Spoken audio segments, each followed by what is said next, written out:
my whole life, I always knew I would be in music. That was my heart. That was my dream. That's what my dad did. So I never dreamed I would go into any kind of theology or apologetics or even book writing or anything like that. That was just a complete surprise to me. But there's a story there, and actually it's the story I chronicle in the book.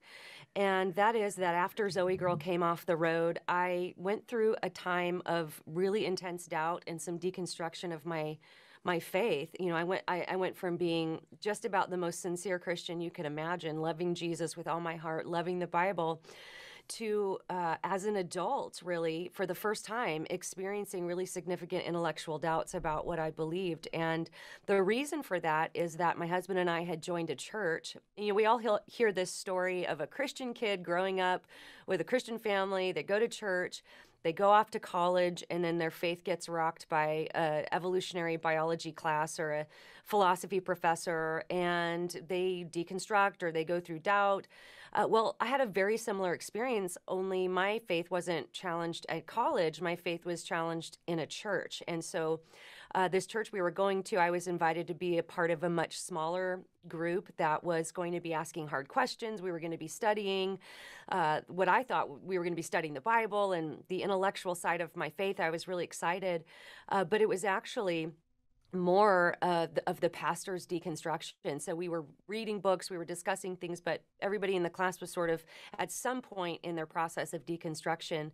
And so after we left the church, all of those doubts that were planted in the class began to take root in my own heart and grow. And so I just cried out to God, you know, if you exist, and this was kind of after some deconstruction, if you exist, God, you've got to send me somebody who can talk to me about these things, because I didn't want to abandon it unless I had investigated the other side of things. So I'd heard all these skeptical arguments, and I just wanted to know what the other side was saying and kind of make my decision from there. So God used apologetics to help rebuild my faith. And so that's really what the book is about. It's my story of walking through those doubts. What were my questions?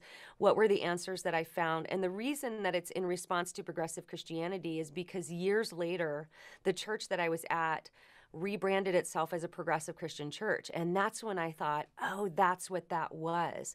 So I began to study that movement and read the books and listen to their podcasts so that I'd be able to sort of analyze it and help Christians have language to respond to it, to have biblical answers and answers from philosophy and all different disciplines. And so, yeah, it was a difficult journey, but I'm so thankful to be able to maybe help somebody else who might be going through the same thing.